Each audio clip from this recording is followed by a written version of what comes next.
aad iyo aad baan idin salaamay ummadda Soomaaliyeed meel walba aad joogtaan iyo xil walba idin tahayba warwaaninkii Maxamed Cabdirabbi ahaa aad iyo aad baan idin salaamayaa dhammaan waxaan idin leeyahay soo dhawaada meel walba aad joogtaan iyo xil walba idin tahayba waxaan doonayaa inaan ka hadlo maanta ku fogaan maayo laba mas'alo baan ka hadlayaa ku fogaan maayo maanta haddii Allah uu wada idmo nus saacaygii ama saacadeedii aan qac ka siinayaa haddii Allah uu wada idmo insha Allah ta'ala waxaan ka hadlayaa saddex mas'alo مسألة وحيت هاي ظاهر على سوق ولا سكر باشي كو مسألة اللي بعض وحيت هاي عيال كيس كباش هاي أنا ترى يجوجي إلا السياسي وربان ذيك هيا والله بو وحنكلو كهذا الدورة إثيوبيا يا صوماليا كل شيء إن أي سنيان إسكاشي جرعسي سقات كلو بدلو غيرات هذلك وليه سيدا كلونكا موسكا قدرتا إن نقول بدلو هدي الله ودل إن شاء الله تعالى وهدف وين ودولة فدرالكو أي قادي مركا آدي أدبا نسو دوينا يسو دوادا أصحابتي دقانية ميلو البا جوكتان يحلو والبيدي تايبا هل كان هو الراديو كل مس لك برامج كدا دينا يواني ومحمد عبد الربي أدبا ندي سلامة يسو دوادا دمانتين وحان دي يسو دوادا آدي أد وحان سو دوينا يا أمد الصوماليين عدتك الصومالي لماذا جعل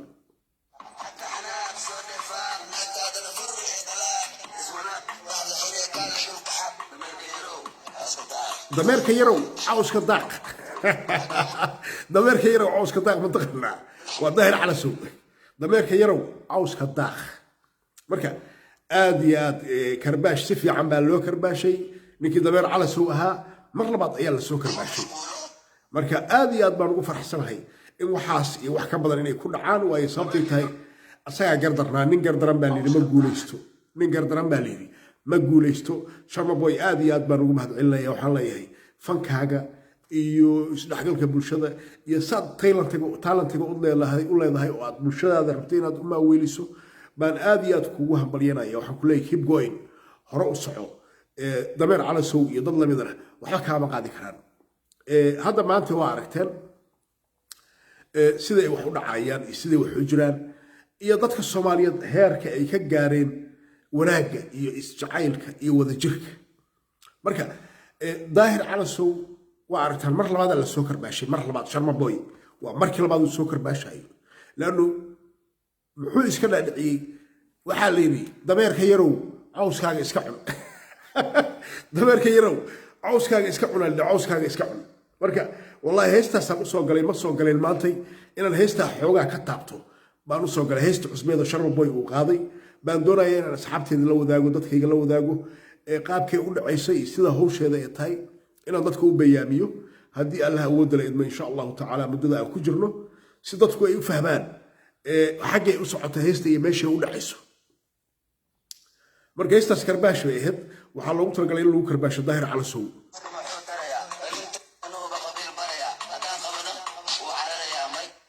soo dhawaada dhageysta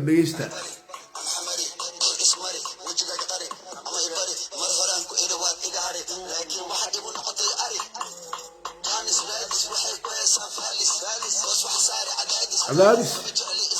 الدبالس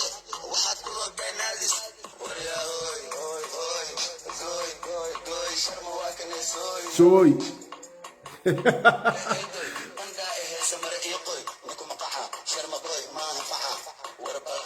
شرم بوي ماها فحا ورود شرم بوي ما فعيسى ماها فعيس ماها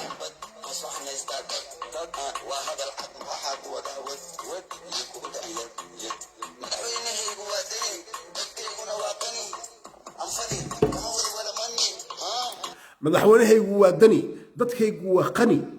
kama walwala lacag dadkaygu waa fani kama walwala lacag ma garatay madaxweynahaygu waa qani dadkaygu waa fani kama walwala lacag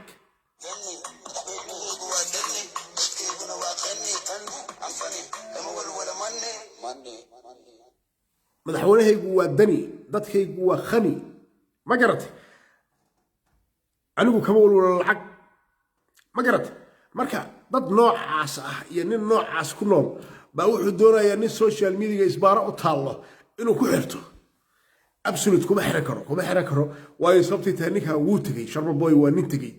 wuu tagay waa ninka kaliya fanaanka kaliya Soomaaliyeed aan heesana loo sameyn waxna aan loo alfin weeye marka dadka Soomaalidu inay soo ogaadaan waa fanaan kaliya Soomaaliya ama Soomaaliyadu heesa oo aan waxba loo samayn asaga samaysta daasiisu garaacda ciddu rabo amaana ciddu rabo caaya marka halkan waxa nooga cadaatay in Sharma Boy uu yahay nin ka bixi kara fanka waa nin iska dhicin kara dadka waa nin hadda fahansan wax walba waa nin fahansan markii hore la gaaday oo niman reer xamar gaaday reer xamar bay isaga dhigeen way gaadeen laakiin hadda uu aad buu uga soo horjeedaa ama aad buu u dareensan yahay Sharma Boy inay ahayd shalay in la gaaday marka maantay ma ogolaan doono in la gaado dib in loo gaado YouTube asaga uu gaar u leeyahay samaystay hawl asaga uu gaar u leeyahay wata asaga ismaamulaya waagi hore waa la maamuli jiray laakiin hadda wuu diiday in la maamulo marka aad baan ugu mahadcelinayaa Sharma Boy inuu garow joogo uu fankana asaga uu samaysto madaxweyne dani uu yahay dadkiisu ay qani yihiin aad iyo aad baan ugu mahadcelinayaa ciyaal boosaaso aniga reer boosaasan ahay heesta halkaasaan ka soo galaa ciyaal boosaaso maxay yiraahdeen ciyaal boosaaso waxay yiraahdeen ninkan waa ay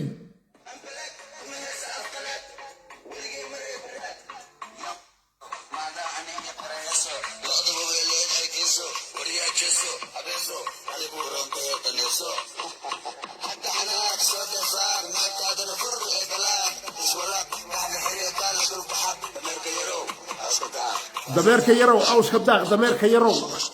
cawska daaq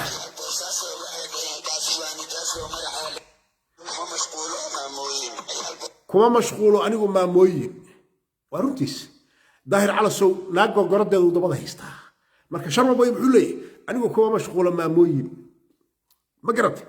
waa nin islaamaha maryahooda haysta waa nin gabdhaha Soomaalida ay ka baxsan waayeen waa ninkii lahaa gabar walba wasay gabdho fanaaniina oo la qabo oo ciyaal dhalay oo marwooyina buu ka xishoon waayay wuxuu social media intuu la soo istaagu yiri midaan futada ka hoosay midaan afka ka hoosay marka Sharma Boy wuxuu yiri uu soo jawaabay wuxuu yiri anigu maamooyin ma caayo ma fahamtay waa kan maamooyin anigu ma caayo leeyahay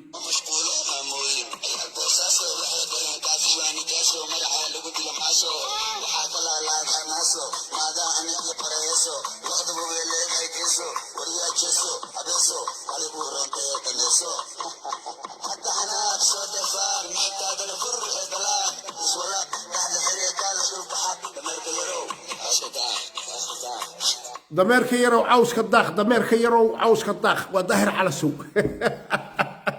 marka Sharma Boy aad iyo aad baan ugu hambalyeynaya Sharma Boy waxaan leeyahay keep going hore u soco aad iyo aad baan Sharma Boy ugu hambalyeynaya waxaan leeyahay Sharma Boy hore u soco waa la isugu ka tagay waa lagu gardaraystay mooriyaantii baraha bulshada dhan baa isugu ka tagtay laakiin in isaga filan baa tahay mar haddaad afkaaga kala furato waad ku filan tahay waayo heestan ilaa iyo xalay ilaa iyo shalay baa la falanqeynayay laba heesoo degdeg ah buu garow gudaheeda ku soo saaray waa labo talantaali ah mid tiimka dameer calasow iyo baraha bulshada ku socota iyo mid asxaabtiisii raabka u socota oo dadkiisa jecelaa ama dadka isjecel mid ku socotay iyo mid wuxuu soo saaray daahir calasow iyo tiimkiisa uu kula hadlayo waa laba heesoo degdeg ah waa intuu garow joogay ma aha xamar ma soo aadin gaalkacyo ma aadin meesha uu joogo waa garow وليه أنا هو حال هاي مدحونه هو دني أنا ولا فني وأنا هاي ضد هو خني ما قرأت ورنتيس مركز ظاهر على سوء كله شرب بوي ما كب حنايا ما حد كب حنايا سام شرب بوي وكذا شيء محمود سلام أبو كذا شيء ضد جبو كذا شيء ما حد كب حين كذا هذا عيد وحسين يسوع هبر قدرت قال كعيد جبت الدور سنيسة قال رجعنا ويبي هذا عيد وحسين يسوع كوا أبي قولي بقى أتكو أبترسطه أتشجعته على هذا سعد ما نهي كوا سجال كعيه كدور صدق قيب والله بيه داميان والله هنا بين شيء بيه كداميان قال كعيه جذ هذا قيب والدلالين قيب والدور صدام قيب هون الذي بيها كجران بيها حلقة جعبها الأولى قضي كجران والله هنا بين شيء صبت أنا هرجع كعيوضة أو قال كعيتك بقول مرباتك مركا أنت تكبر الله شجوا أما ضدك الله مرن هبابيو وعيب هذا إيك داير على سوفير ويروحون هذه عسمرة عسمرة والله سوقفتين عسمرة جوا صهلي بل إيجو حكوش شوي لأن عسمرة جوجا بصهري نكي أسجو هلا للجوجي بصهري هلا للدقراء مركا بنت هو عيب وحرام بنت وعيب قفويرو بين لسوش قتلاين أبسود وعيب ودتك قفك هذا صار حشون ومشكلة marka daahir calasow anigu waxaan la yaabanahay dadka dhegaysta ee xamarka u badan ee dhegaysta warkiisa dhegaysta war cadaabha ku gelina kaas wax weeydo taraya majde cadaabha ku gelina sababtay tahay waa 60 jir asaasaqay 60 jir asaasaq baa doonaysaa inaad ku baaba'daan marka cadaabha ku gelina iyo cadaabida geenka anigu intaas aan leeyahay dadka Soomaaliyeed waxaan leeyahay ka digtoonaada dadka noocaas iyo waxay yihiinba sababtu wax wanaagsan ma aha dowladda Soomaaliya oo heshiis gashay la gashay dalka Itoobiya aad iyo aad baan soo dhaweynaya waxaan leeyahay heshiiskaas aan noqdo heshiis wanaagsan oo dadka Soomaaliyeed u mira dhala maadaama qaadkii lagu bedelanayay kalluun ama ganacsi moos ama xambe ama babaay ama qara lagu bedelanayo waa wax wanaagsan laakiin qaadka Kenya ka imaan jiray maxaa lagu bedelan jiray wax lagu bedelan jiray ma jiro marka qaadka Itoobiya hadii lagu heshiiyay in lagu bedesho qudaar ama lagu bedesho waxyaabo fruit ah ama lagu bedesho xoolo nool ama lagu bedesho wax dalka uu leeyahay dalkaaga wuxuu soo saaro hadii public la geeyo la iibsado adigu dambe kugu jirta dhaqaalahaaga kobcaya malaayiin dad ka shaqaysanaya laakiin qaadkiya ka shaqeeya waa daroogana cid cunta taqaana marka aad baan u soo dhaweynaya heshiiskaas lala galay waliba koonfurta Soomaaliya heshiiska lala galay aad baan u soo dhaweynaya anaga xaggayaga heshiiskaas kama jiro Puntland heshiiskaas kama jiro laakiin koonfurta Soomaaliya ayuu heshiiskaas ka dhacay marka aad iyo aad baan u soo dhaweynaya waxaan leeyahay waa heshiis wanaagsan oo aan sugaynay oo aan leenahay insha Allah ta'ala dadka Soomaalida ha u noqdo heshiis dhaxalgal ah oo miro dhal ah ha u noqdo way sababtay tahay wax walba oo wanaagsan waa wax wanaagsan waa ku salaamay madar ciid xagaa waa ku salaamay aad baan kugu hambalyanaya shargareey barnaamijka shargareey asxaabteeda qaaliga sheerta ku dhufta gaarsiya dadka kale heshiiskaas aad baan u soo dhaweynaya dowladda federaalka ee gaadhay waxaan leeyahay waa heshiis wanaagsan oo ka turjumaya in dalka uu hore u socdo marka aad iyo aad baan u soo dhaweynaya heshiiskaas way sababtay tahay wax walba oo wanaagsan oo dadkaaga u wanaagsan deegaankaaga u wanaagsan wanaad amaanta marka waa wax deegaankeena u wanaagsan dad Soomaaliyeed baa ka shaqaysanaya hatta haddaan anigu ka shaqaysan kan xamaaliga ah ee muuska raraya kan cambaha raraya kan qudaarta raraya waa Soomaaliyeed la socdo ma aha Kenyan ma aha laakiin diyaaradihii Kenya ee qaadka keeni jiray iyo diyaaradihii dadka daabuli jiray ee Kenya ka soo qaadi jiray Nairobi keeni jiray diyaaradahaas oo dhan aawi diyaaradahaas dadka Soomaaliyeed way fikiraan anigu eeg dad maanta liyada Kenya joogaan oo Soomaali ah oo islii guryo ku leh oo tijaariin ah Kenya guryo ka gateen dadkoodina duufka cunayaan Soomaaliya jooga waxa ma haystaan anigu waxaan ku talinayaa nin Kenya jooga oo la dilo dadka Soomaaliyeed ka hadlin way waxa looga hadlin dantaada ma hayo qaranka Soomaaliyeed hadii ku qofood u dhimanayso anigu waxaan aaminsanahay dowladnimada Soomaaliya ka weyn hadii 1 milyan oo qof u dhimanayso laakiin dadba waxay ku doodayaan dowladda Kenya qaadkeeda la joojiyay dowladda Kenya maxaa loo joojin waayay qaadkeeda haday diiday qaadkii wax ku bedelo shukri waa ku salaamay soo dhawow qaadkii Soomaaliya la keeni jiray hadii la diiday wax ku bedesha dee xaq bay u leedahay dowladda Soomaaliya inay iska joojiso xaq bay u leedahay laakiin anigu waxaan ka baqayaa markii madaxweyne nin hawiya noqdo in qaadka Kenya dib loo soo furo way sabta ayaga Kenyaanka u sujuuda nimanka hawiye ayaa Kenyaatiga u sujuuda way waxay u sujuudaan waxaan idin hayaa daliil cad baan idin hayaa dadka hadda maantay ayagoo siyaasiyiin ah oo doonaya dalka inay maamulaan haddana ka hadlila dhibaatada dadka Soomaaliyeed ee Kenya ku hayso adigu si dadkaad maamulayso yeeyihiin dadkaad maamulayso dadkii aad maamul lahayd buu walaayay mise ninka hawiyaha ee siyaasiga ah wuxuu arkaa oo xamar buu ka arkaa Soomaaliyada la sheegaba xamar inuu joogo uu arkaa siyaasiga hawiye uma arkaba dalka Soomaaliya inuu dal weyn yahay uma arka inuu dalka Soomaaliya yahay dal 18 gobol ah uma arko dadka ku nool inay yihiin dad 20 milyan ah waa siyaasiga hawiyaha waa marka xaqiiqada idin sheego ninka siyaasiga hawiyaha wuxuu aaminsan yahay dalkaba inuu xamar yahay ma aaminsana dalkan inuu dal weyn yahay oo 18 gobol ee Soomaaliya uu yahay territory-giisa qayb baan aqoon siyaasiyiinta hawiye territory-ga Soomaaliya dhul baaxadeedka Soomaaliya siyaasiyiin hawiye oo aan aqoon baa jirta anigu markii midda aan ka walacsanahay waxay tahay berri markii madaxweynaha hawiye yimaado wallahi aan been idin sheegin berri markuu madaxweynaha hawiye yimaado in diyaaradaha qaadka Kenya dib loo furo anigu taasaan ka walwalsanahay waxaan ka walwalsanahay berri markuu madaxweynaha Hawiye yimaado inay sidoodii Kenyaatiga ugu sujuudaan laakiin dalkan Soomaaliya liyada Soomaaliyana Soomaali baa leh ma garatay وشارجرية برنامج كشارجرية جروبات أدرى أصحابتنا أدرى أنا وحكى لنا هو حقيقة هذا أدو حقيقة جديدة يسوع حقيقة أنا كله أنا قلت جديدة يا حقيقة أنا كله هذا وهي صمت مهم بيجي سياسي جهويها وعدونا يا أنا قلنا مدحوني النقطة وإيران كهضنا مركه حق ما نقول له إيران كهضنا وأنه وردل كان كمه هي كنان جاهل نبو دل كان كمه هي كنان سواحل وسجودان دل كان كمه هي كنان قش كوسو قدان دل كان كمه هي كنان حمان جيسان حق ما نقول إيه وداري الصوماليات بنا هي أفكار تيجي فكر هي سوق برايا ما أنت من دارو حكم كهيستا وسيد هويها أبيسيين ما أنت من دارو أيام مدحوينه محل وجود عيدنا يا أمل وجود عيدنا يحل فرماجة ودارات فرماجة ودارات فرماجة ودارات شري حسن الشيخ مركو هيستي يا لها حسن الشيخ وهوية إنما رهين قبل باش الدارات يدكتو أو أنت لقى مظهر هذه لين حسن الشيخ وهوية مية درجتين مجرو وهل قبل أو باش الدارات يدكتو أما ضدك الصومالية يدقامه أو لقى مظهر هذه اللي حسن الشيخ وهوية مية درجتين وضدك عاصمة الصومالية مدحوينه صوماليا وكل حنول وضدك يري مدحوينه وقبياناديستي انت يضل عكسيا نصوص واروريين بابليك بيت هلا انو ما هو حكى الله انو ما هو حكى الله وواحد بابليك يلوي فرماجو مريحان فرماجو مريحان فرماجو قبيليستي فرماجو قبيليستي بيلتاغيين شري حسن الشيخ بدلك يستي يا لها فر حسن الشيخ وهويه شيخ شريف بدلك يستي يا لها شيخ شريف وهويه ما قبل صوماليا كمده ولا قبلنا بحي مجري إلهي بان يدفو داري عدالة بان لو بهاي هل قبل أو صوماليا كمده مجري ولا قبلنا بحي اللي حسن الشيخ وهوية مجرو هل قبل أو صوماليا كمده قبل كبنادر مركز لغا ريبو تضبيه توانك قبل صوماليا وسديديو توانك قبل صوماليا تضبيه توانك قبل صوماليا هل قبل ولا قبلنا بحي مجري اللي حسن الشيخ وهوية مجرو مركا وعدالة رضا جدا وسياسيين تهوية عقلية رضوضة ما لها ديسيشن دير ما لها ضد أركتي فوق لماها وضد قبيالات دو إيكوينتي ومركا حقيقة كانوا قفكو إنو حقيقة كله لي أنا وحنج علينا الحقيقة كله لي بنت هالكا إيقادك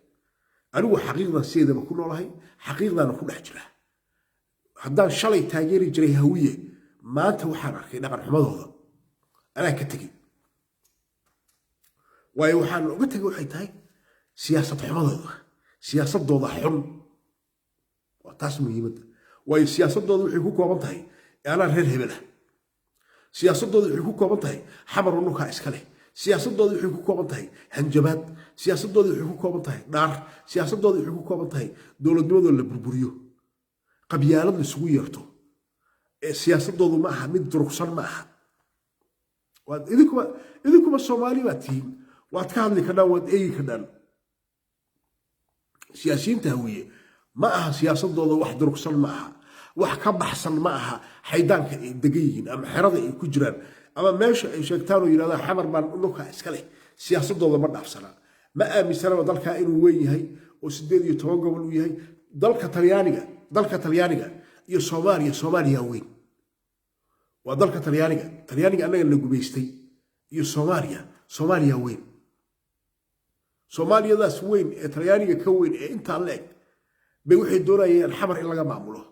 أو ولي بالله جمع مله قاب قبيلة مركا وواحد وناك سنين وواحد دولة ماذا وناك سنين وواحد ضمن ماذا وناك سنين هدي أي مركيين سياسيين فكر كود ليلي والله هو تاجير لها صار شلي تاجير لها وتاجير جرال ماتر وتاجير لها ويو ديسيشن كودا فوقين ما فوقا ويعرفتنوين aragtidooda waxay ku kooban tahay xaydaanka inta ay degan yihiin xabar kaliya ba aragtidooda joogtaa dad aragti fog ma aha marka aad iyo aad wax looga xumaado waxa ah in kuwa shalay noocaas ahaa ee shalay noocaas lagu maamulayay in maanta haddana ay maryaha noo soo xirtaan ay yiraahdaan dalka Soomaaliya maamulayna anigu waxaan u arkaa ayaan daraan u arkaa sharaf dhacbaan u arkaa xushmad daraan u arkaa dadka Soomaaliyeed ku dhacaysa anigu waxaan oran lahaa war dadkaas waan aragnay waa soo tijaabinay حسن شيخ ولا صوت تجابي شيخ شريف ولا صوت تجابي شريف سكين ولا صوت تجابي عبد الرحمن عبد الشكور صدق وكله أنا أقول هل هو كهذا كره نك اللي هذا إنك جيل نك اللي وزيرك أهنجري نك هسول اللي ما تجابين لكن وزير مصالح الدولة دي فدرالك أي وزيرك فرماجو إنه قبيليستيها لو شبدي حكتي سنبتها مركنا لو سو قدبي warbaahinta loo soo gudbiyey waxaa lagu cadeeyay inuu yahay qabyaaladiiste daahir geela ninka la yiraahdo daahir geela waa qabyaaladiiste waliba nin musuqmaasuq ma yaqaan laakiin waa qabyaaladiiste marka musuqmaasuq iyo qabyaalada xun musuqmaasuq la qaatay waayo musuqmaasuq qofka hadii la xiro iska day karaa laakiin qabyaaladu ma day karo marka daahir geela waxaa lagu soo eedeeyay wasiirka warfaafintu ahaa inuu ahaa qabyaaladiiste ma lagu soo eedeeyay marka annagu shacab Soomaaliyeed baan nahay wax walba dhacayana waa aragnaa mana indhahana kama laabanayno oo iskama dhigayno dad cari ah waan ka hadlaynaa fikirkeena soo bandhigaynaa waan ka sheekeynaynaa dadkaan u warrabaynaa waa muhiim waxaad adigu qarsato adigu qarsanayeen annagu waxba qarsanayno sababtoo maxaa wax u qarsanaynaa public baa fadhinaa waxaan qarsanaynaa ma jirto marka aad iyo aad baan idin salaamaya soo dhawaada waxaan kaloo war idin ka hayaa ciyaalkii isku beesha ahaa ay ula baxeen hawiye leeyahay ciidamadii xoogga dalka waxaan u maleynayaa inaad dhageysateen odagii xaad ahaa nabadoonkii xaad ahaa inaad dhageysateen baan u maleynayaa nabadoon xaad waa tuu ka hadlay nabadoon xaad uu yiri waxaa la yiri soo qor beeshaada odayaal baa qori jiray yiri waxaa la yiri beeshaada soo qor beeshayda markaan qoray dhowr iyo 40 wiil baan geeyay wiilo oo isku beel aan nahay waa isaga beeshiisa kaliya ma aha hawiyaha kala ma aha waa beeshii xasan cali khayre murasada kaliya waxaa laga geeyay dhowr iyo 10 wiil ma faad waa murasada kaliya ma aha hawiyaha kale iska daa marka maxaa halka kaaga baxaya markuu nabadoon walbaba keensado 50 nin ama nabadoon walba uu keensado nabadoon walba oo hawiye ah markuu 50 wiil keenay 5,500 nin ay meesha joogaan marka ciyaalkaas meesha joogayay yihiin way marka su'aasha isweydiinta u baahan yaa sadoodooda wada yaa murankooda wada yaa ka daba qeylinaya yaa ka hadlaya waa dad isku beel ah marka inaysan jirin ciyaal Soomaaliyeed oo Soomaali ilmo ay leeyihiin oo liyada ciidamada qaranka ciyaalkaas loo tababarayaa horta ma jirin taalaabtiina ka saara ciyaal hawiye ah oo la soo aruuriyay oo ilaa iyo guraceel ilaa iyo matabaan ilaa iyo waxa laga keenay meesha la yiraahdo qoryooley ilaa iyo baydhabo raxaween iyo hawiye ah dadkii la dilay dadka kale oo Soomaaliyeed degan dadka Soomaaliyeed oo kale degan dadka 4.5 ka kuma jiraan warkooda xagga iska dhig daarood baan ku jirin hawiyaan ku jirin isaaq baan ku jirin halka iska dhig kuwa ciidamadii Soomaaliya la oran jiray waxa loo sameeyay niman la yiraahdo iidoor oo banaanka la dhigay daarood oo dibadda la dhigay iyo nimanka la yiraahdo waa saddexda maamul Jubbaland Puntland iyo Somaliland hal askari kaga jirin oo maamul ahaan u yimid anaga waxa ka hadlaynaa waa maamul kama hadlayno qof iska wareerayo intuu garow ka tagay xamartiga askari qortay kama hadlayno anaga waxa ka hadlaynaa waxay tahay askarta loo qaaday Eritrea iyay ahaayeen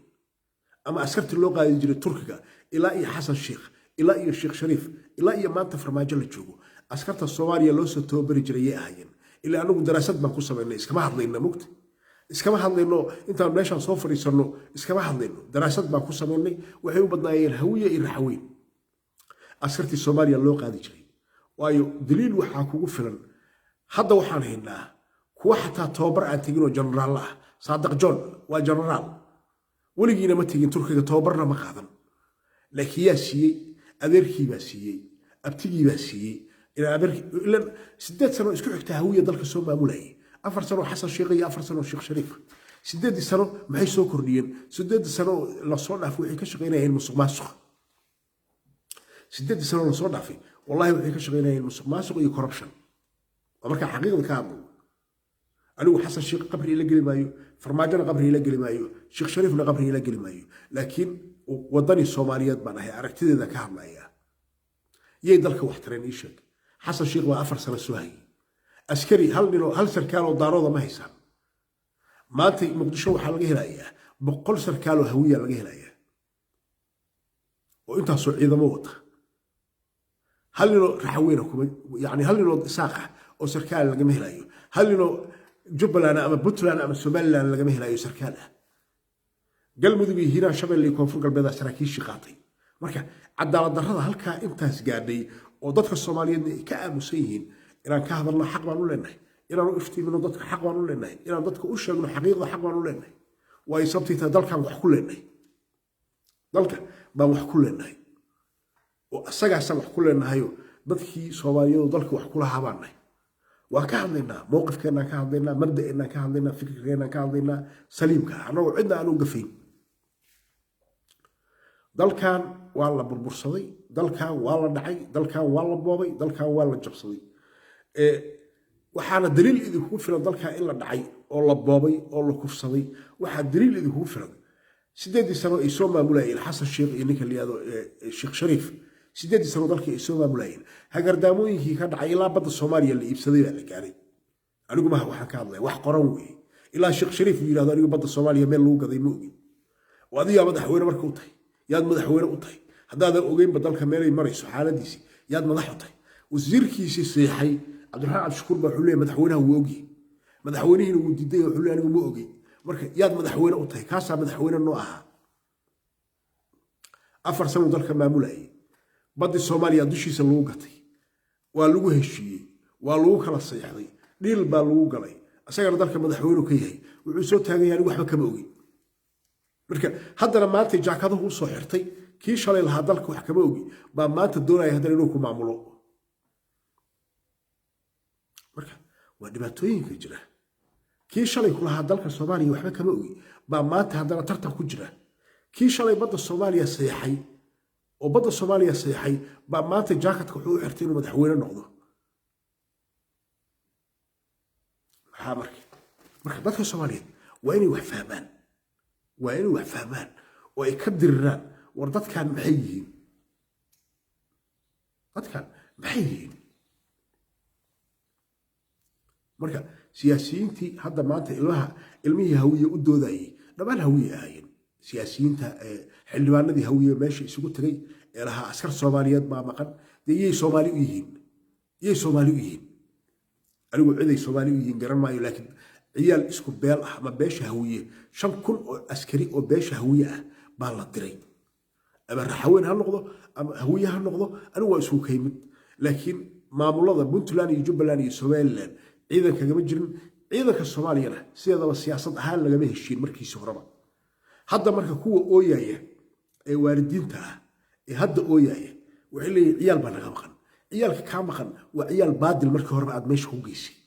marka hore waxa lagu geeyay kan waa habar gidir iigay kan waa abgaal iigay kan waa mursado iigay kan waa xawaadle iigay kan waa shiqaal iigay saasa lagu qoray ciyalka ciyaal ma ahayn Soomaaliya loo qaybiyay dawladda Soomaaliya ciyaal loo qaybiyay ma ahayn oo la yiri maamulada Soomaaliya ee ka jira in maamul walba uu keeno 3,000 ama 2,000 uu keeno ma aysan dhicin oo siyaasadda ciidamadaba laga heshiin waa Saciid Cabdullaahi Dani ba afkiisa noogu sheegay Saciid Cabdullaahi Dani بأفكيس النوم الشديد. مركا ما أهدي وح أنا وأن كان ذي النتلية.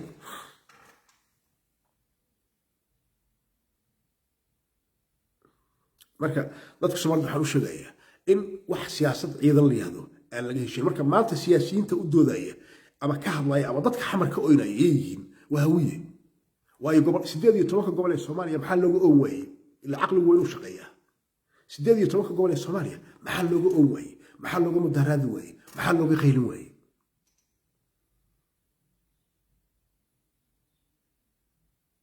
أنا هو تاس معناه قف البوس الصومالي سؤال شو يسويدينا يوحيته سدادي يتوقع قبل الصومالية محل له قوي ومحل له مدهرات وي ومحل له بخيل وي وحمر كليه له قيلنا يا قرعين له قيلنا يا حتى بينما محل له قوي اللي ويكجراني مركا أيضا عنته أيضا عباده وسيله أيضا عنته أيضا عباده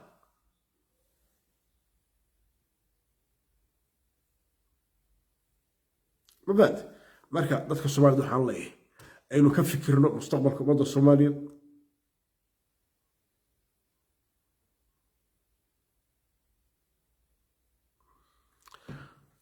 marka aad iyo aad waxaan u salaamaya ummadda soomaaliyeed waxaan leeyahay wax fahma wax garta dowladnimadeennii waa fashil bay ku jirtaa dowladnimadeennii fashil bay ku jirtaa oo fashil waxay ugu jirtaa maba la garanaya dee waxaad maamulayso iyo cidaad dowlad u tahay iyo cid ku garanaysaa ma jirto sooma haddaan baa lagu garanayn oo cid ku garanaysaa aysan jirin maxaad adigu ka xiiqaysaa waa taa muhiimadda ugu weyn marka in public la soo istaaga waxaa leeyahay ilmaha soomaaliyeed baa maqan dee ilmaha soomaaliyeed cidday ka maqan yihiin ha loo sheego aniga ilma igama maqna anigu reer puntland baan ahay ilmana igama maqna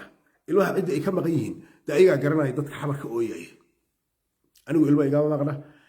ilmihii reer puntlandna way diwaan gashan yihiin way diyaarsan yihiin cidda ay maanta ilmo ka maqan yihiin aad baan kuu salaamay shargareeye barnaamijka shargareeye gaarsiiya asxaabtiina kale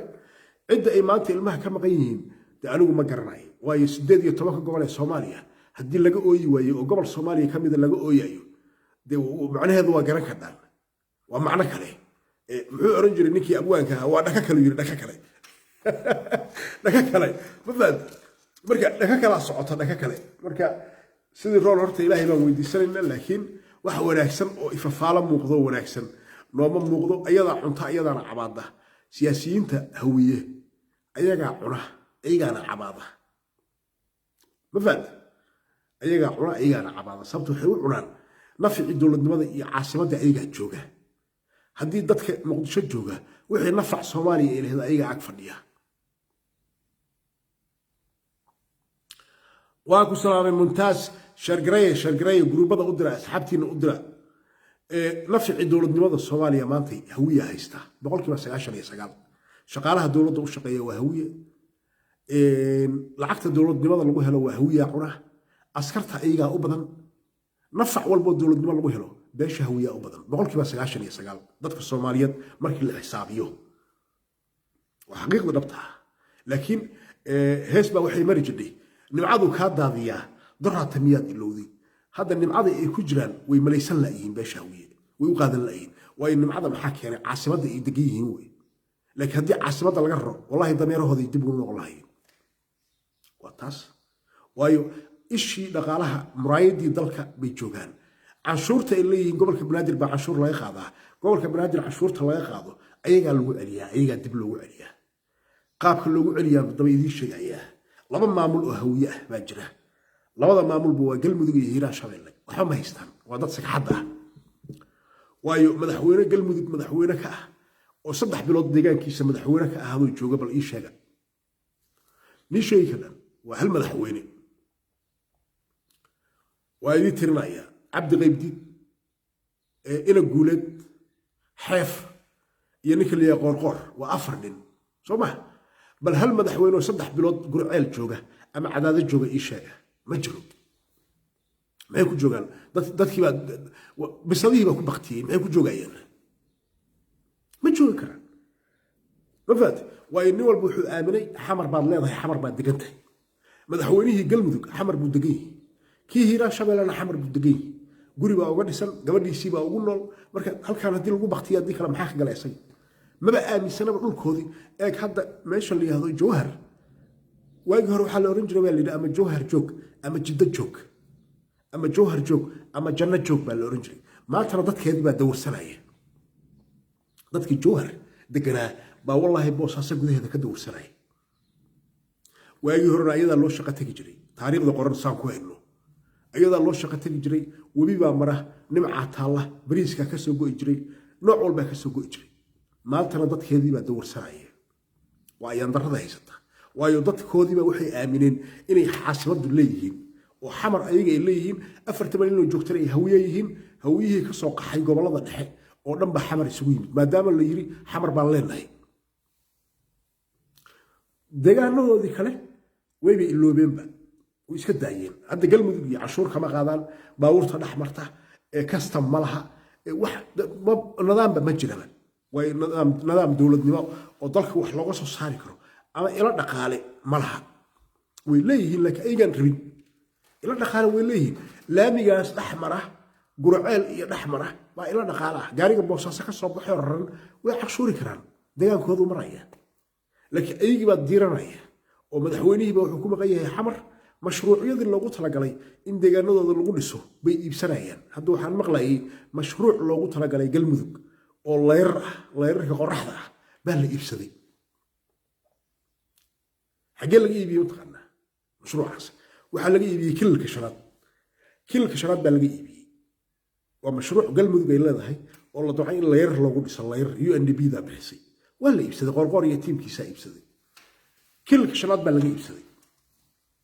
marka dadka noocaasa miyaa doonaya adigu horumar miyay doonayaan ma doonayaan horumar ma doonayaan dowladnimo ma doonayaan waa ay sababtay tahay ayagii iyo siyaasiyiintoodii baa isbarbaryaacaya hal meel baa la wada degan yahay marka waa dad noocaas u dhaqma waa dad dowladnimada noocaa u fahmay waa dad sidaa ku socda adigu miyaa wax u sheegi karaa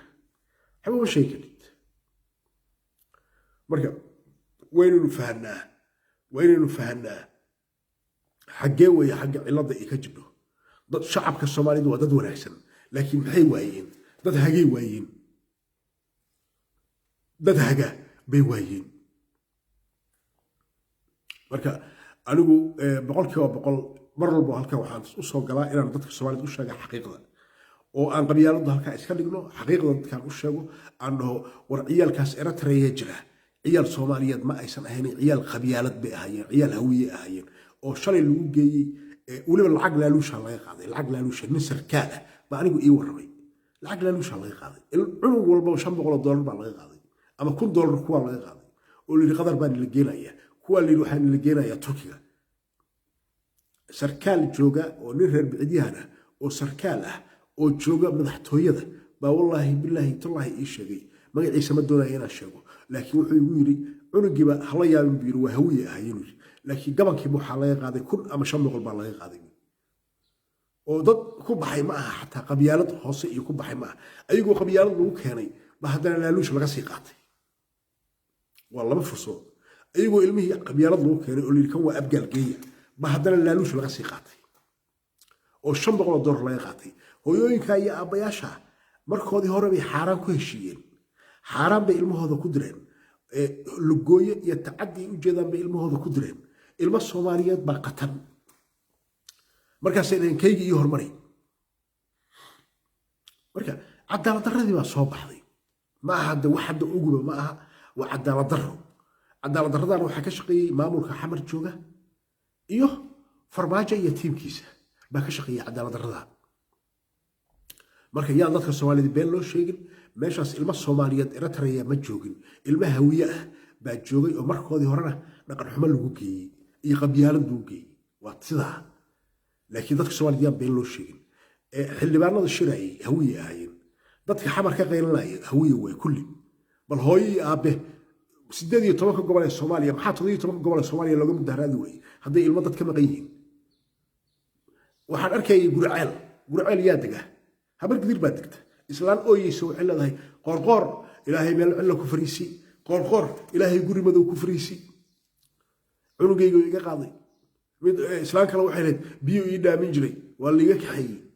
marka halkaas maxaa kaaga baxaya qof walba caqli leh waxaa uga baxaya inaysan jirin ilmo Soomaaliyeed ee ahaayeen ilmo qabyaalad lagu qoray laakiin wax liyaada ilmo Soomaaliyeed baa loo qaaday Eritrea anigu cidna ka yeeli maayo laanu anaa xaqiiqdan ogahay ilmo qabyaalad lagu qoray ahaayeen kuwii dalka Soomaaliya u dhashay ee 17 gobol ee Soomaaliya joogay baa xaqooda hal qolo la siiyey xaq darro inaha loo geliyey waayo anigu xaq baan u leeyahay inaan askari noqdo wadani Soomaaliyeed baan ahay inaan dalkaygii dadkayga difaacan xaq u leeyahay haddii markii qabyaalad lagu reebay kuwa jareerta iyo raaxamarka ay iska badaa warkooda dadka 0.5 ka midgaha iyo tumaalada iyo waxa badda ku dar war dadkii daaroodka ahaa nasabka ahaa iyo maamuladii deganaa iyo kuwii hawiyaha ahaa iyo kuwii dirta ahaa baa waayey hadda ninka reer bicdiyaanka wuxuu ii sheegayay dad ka mutan dad ka istaahila oo waxba aan haysan oo buushash ku jira oo dad sabool ah xamar jooga baa la qoray buu yiri waxaa la qorayaa yiri nin gaari wata wuxuu rabaa Turkiga inuu tago Turkiga markuu tago Greega inuu yimaado Greega markuu yimaado Yurub uu soo galo Soomaaliya inuu kaga soo baxo inuu tababar ku socdo halka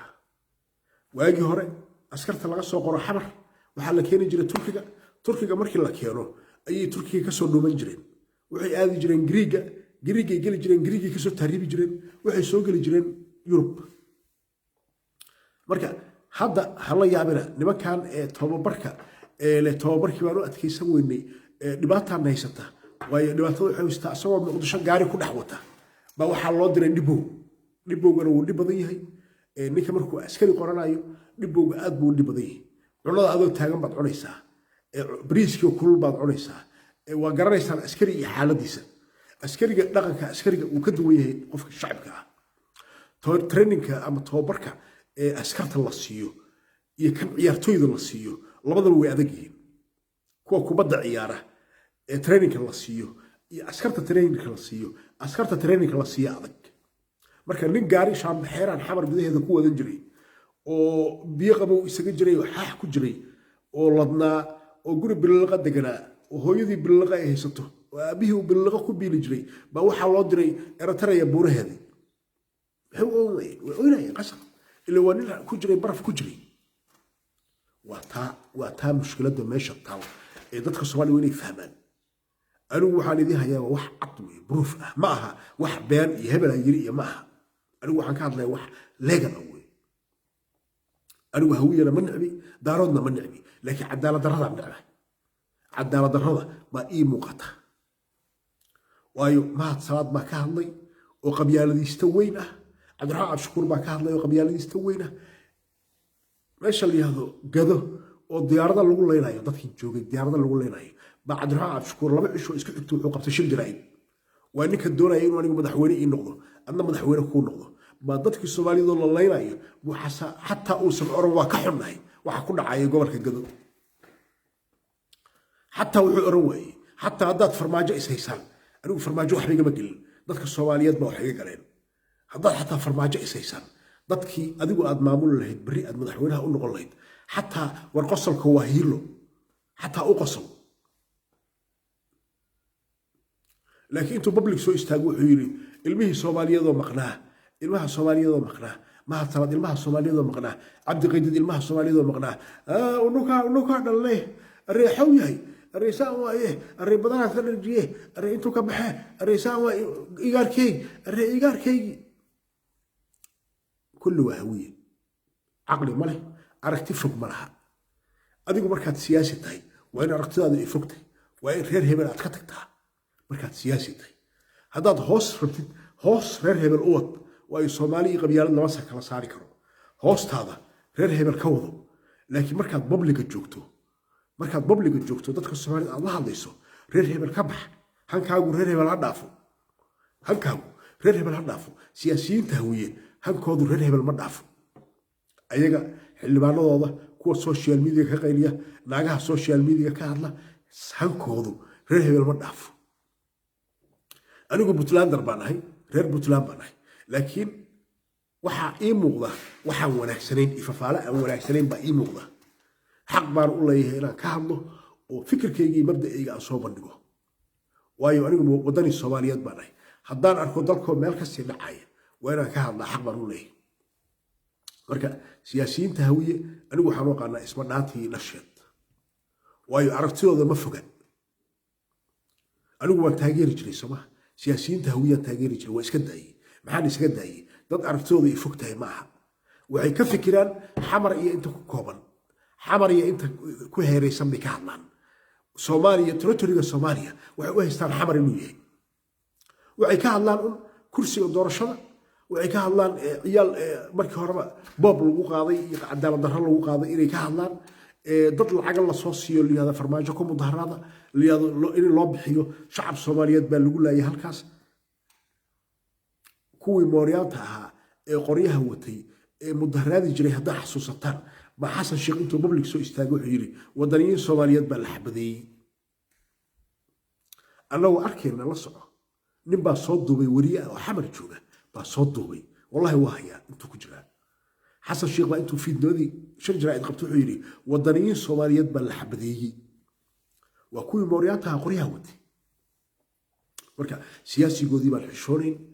kuwooda shacabkaan xishoorin dumarkoodii baan xishoorin marka waa dad isma dhaantii dhashada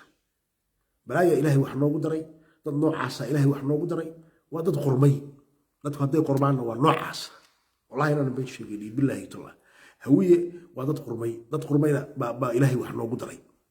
وأي صبتي تاي وضد اسكم قبيلة بحد هذه قبيلة مرتين هذا سوشيال ميديا وحنا فديا قبيلة شر بوي بعد وقدين واللي سكوتي هوية ونبأ سكوتي ريح الله قرتي دا قضاها الله قلي خبري نون دافي ما جري عد دافتي ماي فايل با الله قلي فرماجو فايل با الله قلي adigu ninka daaroodka haduu qabyaalad ka hadlo waxa loo yaqaan qabiilisti ninka hawiyaha markuu qabyaalad ka hadlana waxa loo yaqaan inuu yahay hero Cabdiraxmaan Abshukur baa qabyaalad ka hadla waxay u yaqaaneen haliyay Xasan Sheekh baa qabyaalad ka hadla waxay u yaqaaneen haliyay odawa baa qabyaalad ka hadlo public intuu soo fariistay waxa xildhibaan Soomaaliyeed yiri Saadiq Joon waa in adeerkay waa Saleebaan xaq baan u leeyahay inaan difaaco waa xildhibaan Soomaaliyeed adigu xildhibaan ku yahay anigu xildhibaan iyahay public buu xul fadhiya Saadiq Joon waa Saleebaan mahad salaad dowladnimadii sharafkii Soomaaliya buu wuxuu damcay asagoo xildhibaan Soomaaliyeed oo anigu xildhibaan ah oo adigu xildhibaan ku ah inuu geel intuu soo aruuriyo ama awr la soo qaaraamay dowladnimadii lagu dubiyo oo Mooryaan dowladnimadii gacanta loo galiyo askar Mooryaan inta reer hebel lagu soo kiciyay loo bixiyay ciidamada difaac qaran Mooryaan abgal iyo hawiye ah ba inta la soo aruuriyay ba waxa loo bixiyay difaac qaran وداورنا وارقنا عندو البوصومالي لو يعرقتها كوي دلك مدحدا وها بس سدا ددك او غلاي marka kuwoodii jaahiliinta aha ama kuwoodii xoolaha ah maxaad ka suuysaa kuwoodii wax aqoonta lahaa baa sida u dhaqmaya dadku waa in xaqiiqda aad ku noolaataa xaqiiqdu waa inaad ku noolaataa adigu markaad qof bashar tahay وأنا الحقيقة كل شيء ما هنا تكون ولا تغيالي أنا غيالي كمان ولا كرو وحنجعلها هنا الحقيقة كل ولا any time هذا في كيف وكا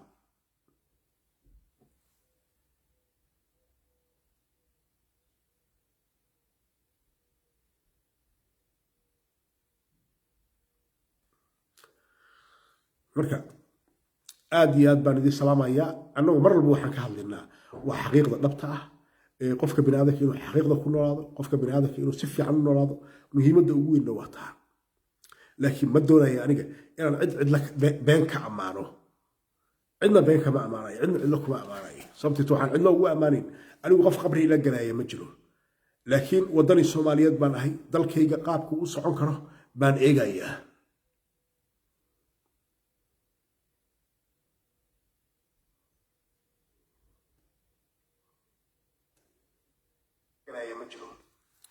آدي ما كل سلامة وسلامة يا لما نوع السلامة يا أصحابتي الغالية وحنا دي لا يسود هذا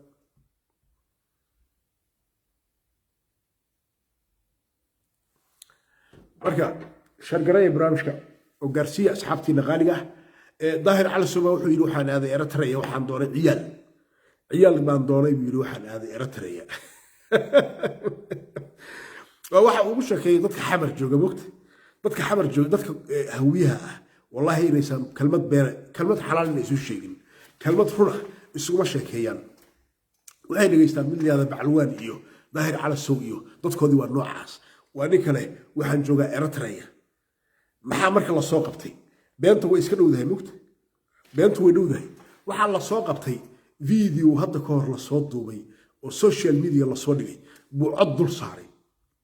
حتى ضدك السوالف تحشوا حتى ما يقان ظاهر على السوق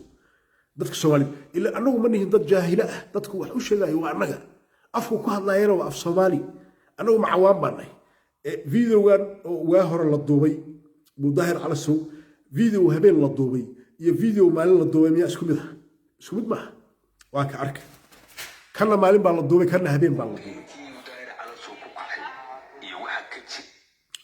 دقيقة nin baa ka hadlaya Soomaali ah oo wari ah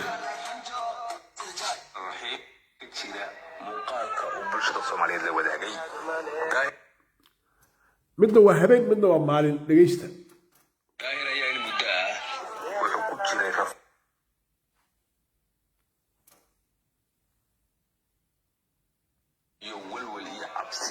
isagoo muuqaaladiisa ugu dambeeyeyna laga dheehan karay murugada haysa inta ay leeg tahay. laakiin muuqaalkani wuxuu ahaa mid soo bandhigay waxyaalo fara badan iyo daahir aqoon darradiisa iyo jahliga halka uu ka joogo. waxaa marka hore ku horeyn doonaa maxay ka qabtaa diinta islaamku inay been qofkan gaara uu sheego. beentu ma fiicna, shay xun weeye. caqliga saliimka ayaana lagu ogaan karaa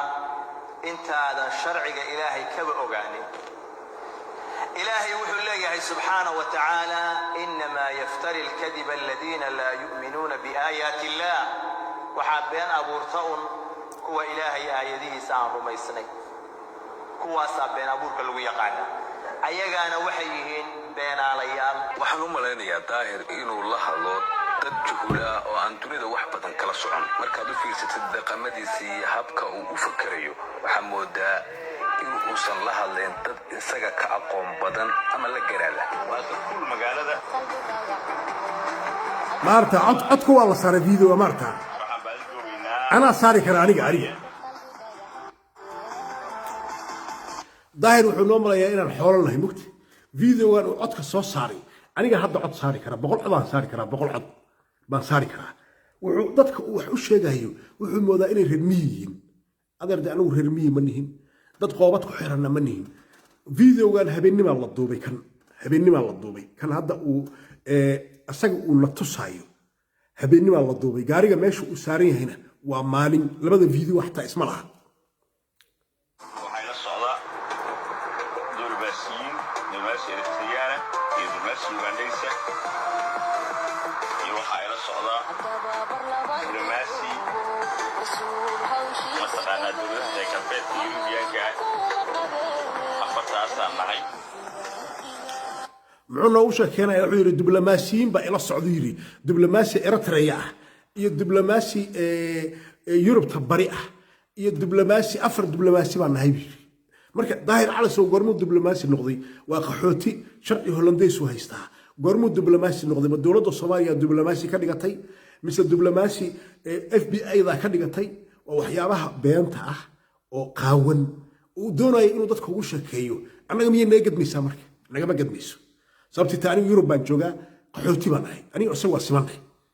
qaxooti baan nahay dalkeena dagaal la sokeeyaa ka dhacay sidaa darteeda sharciga loo siiyay inaan qaxooti nahay meengeliyaana la siiyay in dalkeenni aan ku noolaan weynay oo halkaan aan ku noolaanno baa sharciga loo siiyay. magangeliya leeyahay magangeliya siyaasadeed iyo magangeliya amni. asagu tiisa ma aha magangeliya siyaasadeed ma aha waa magangeliya amni. politic asil politic baa leeyahay magangelyada siyaasadeed. normal asilna waxaa leeyahay qofka magangelyada dalbada oo shacabka ah. marka daahir waa shacab anigu shacab baan ahay magangeliyo shacabaan dalbanay ma dalban magangeliyo siyaasadeed ma dalban. marka wuxuu leeyahay waxaan wada soconaa diblomaasiyiin bal eeg dadku u sheekeynayo annagu macawaan buu namooday ya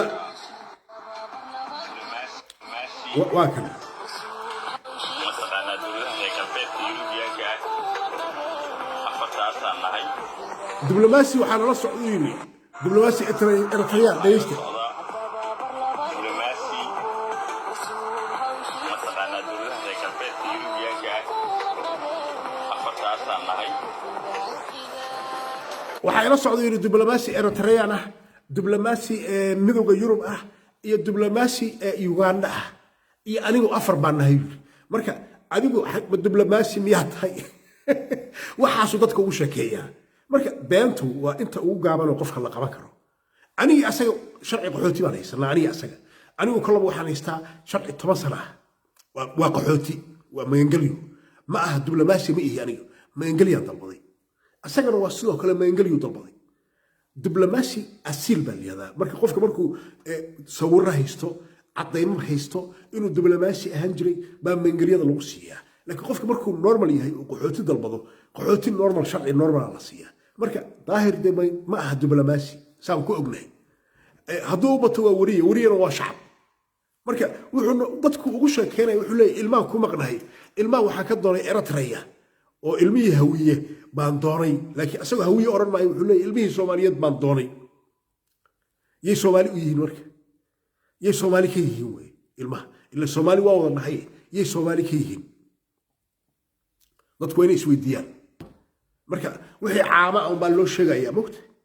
waa ka dhegeysta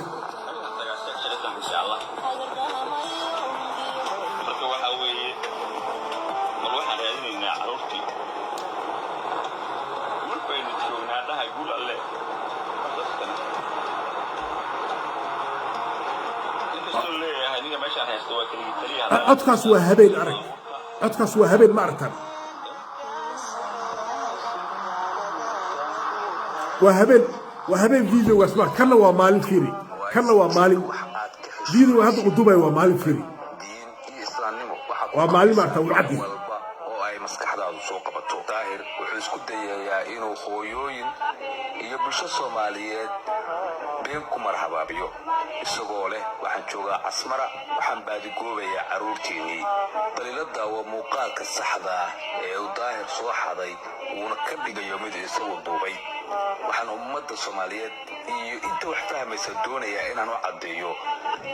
muuqaalku daahir gaariga ku dhex jiro waxa la duubay goor iftiin ah waqti duhura kan Asmara la duubayna waa gabaldhac ama waqti ay qorraxdu sii dhacayso isma laha Soomaartan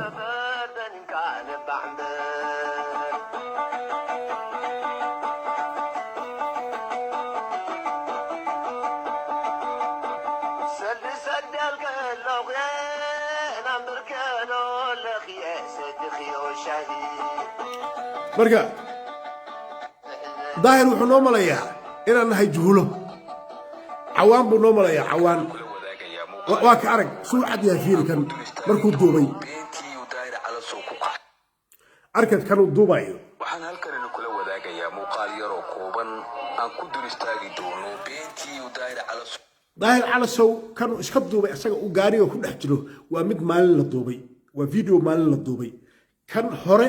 oo Eritrea laga soo duubayna waa video gabaldhac ah ama 5 galnimo ama 5 iyo barka ama 6 ah oo gudcur uu jiro ma garatay marka beenta inta la in la yiraahdo ciyaal baan doonay Eritrea ka doonay aniga iyo diblomaasiyiin kale waxa soo ila tahay dawaali daahir goormuu diblomaasi noqday wuxuu yiri waxa ila socdo diblomaasi Yurubta ah waxa ila socdo diblomaasi haddii ay ku roon yahay Ugandese ah waxa ila socdo diblomaasi Eritrean ah Eritrea waxaan ognahay dadka iyada u dhasha dadka Eritrea u dhasha ee Yurubta jooga awood ay ku tagaan malaha iska daahir calasow dadka Eritreanka oo original Eritreanka ah waa kalkani ila degayiin dalkooda ma tagaan Suudaan bay tagaan Suudaan markay tagaan bay lug ku galaan asagana wuxuu ku leeyahay asagoo diblomaasiyiin ila socda baan intaan Eritrea tagay baan ciyaal doonayaa ciyaal Soomaaliyeed ma jiraan waa ciyaalka hawiyaha baan doonayaa marka dadka Soomaaliyeed wax badan fahmaan marka daahir dadku u sheekeenayo anigu waa garan waayay ma dad xoolo aha ma dad cawaanaha ma faad waa la yaabaysaa anigu marka wuxuu noo mooday inaan cawaanahay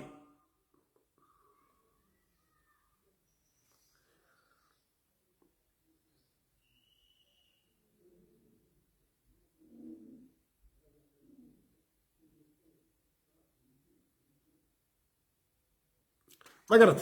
marka dadka Soomaaliyeed waxaan u sheegayaa in aynu ogaano warninka beentiisa inta ay la egtay iyo kuwa beenta ku taageeraya ee beenta ku dhageysanaya anigu marmar baan iska qoslaa kaligii markaan arko wuxuu ku hadlayo wallahi billahi inaan dadka Soomaaliyeed inta public soo istaaga been uma sheegi karo inta leeg Maxamed Cabdi Ruusi aad baan ku salaamay soo dhawow gudoomiye aad baan ku salaamaya warshagaray barnaamijka gaarsiya asxaabteena kale marka been ba ugu gaaban wax la qabto been ba ugu gaaban wax la qabto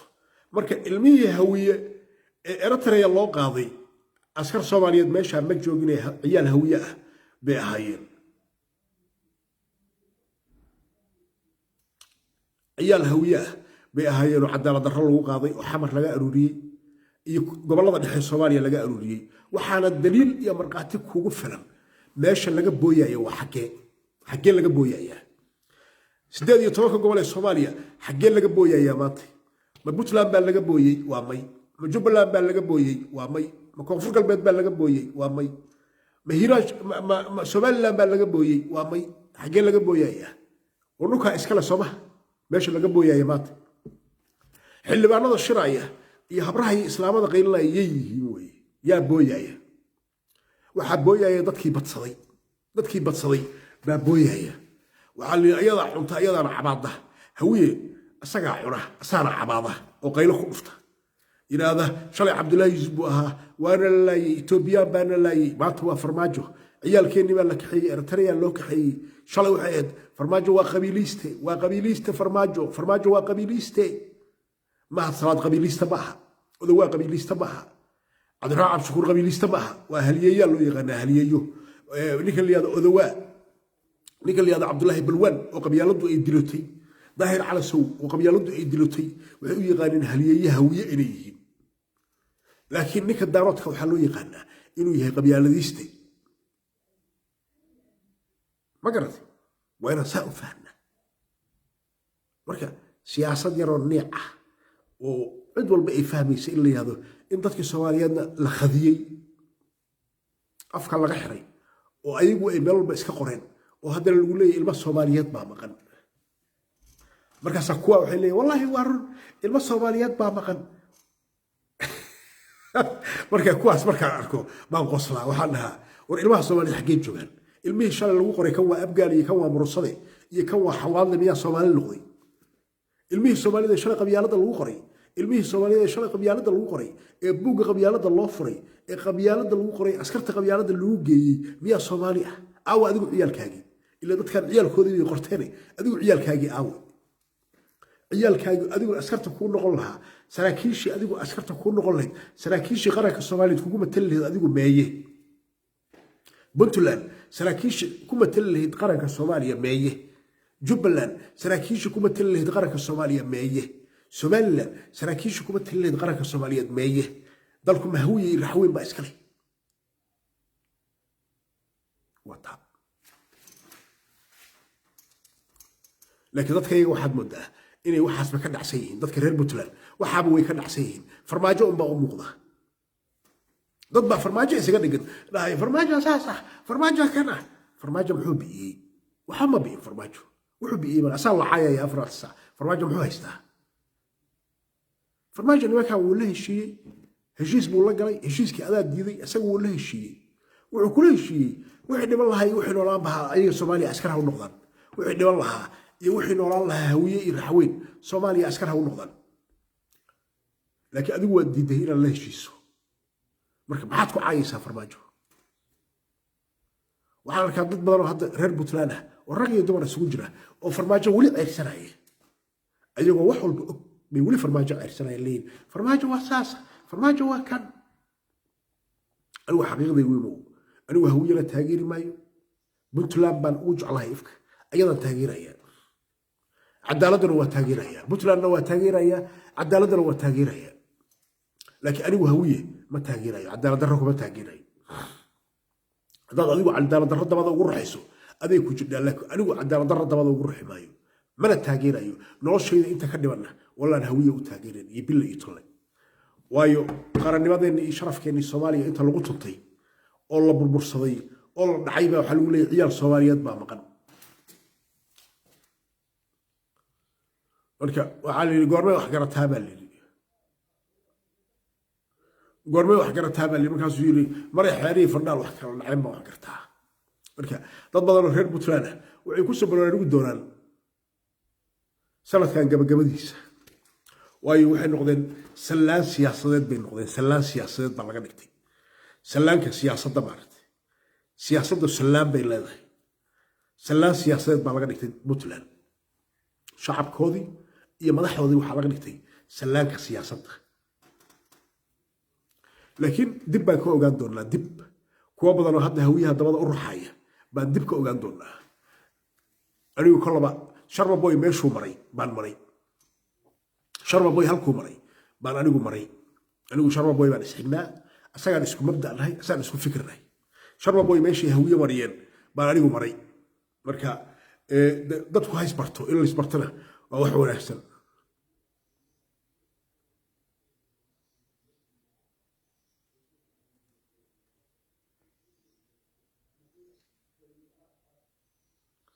marka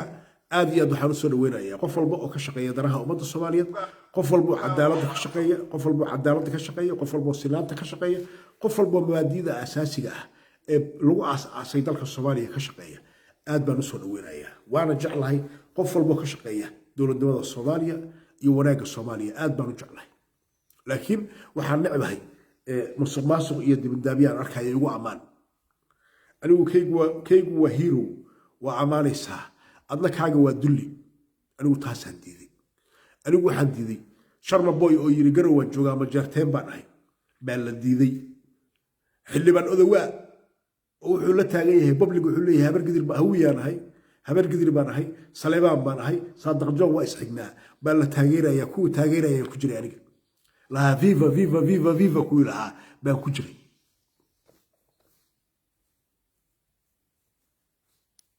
ma garatay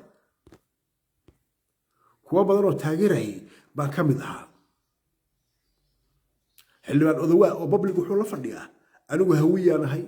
saleebaan baan ahay saadaq joon waa in adeerkay qabyaalad baan ku difaacayaa sharma boy muxuu yiri garow waan joogaa majeerteen baan ahay hawiy oo dhan baa u qaadan waayey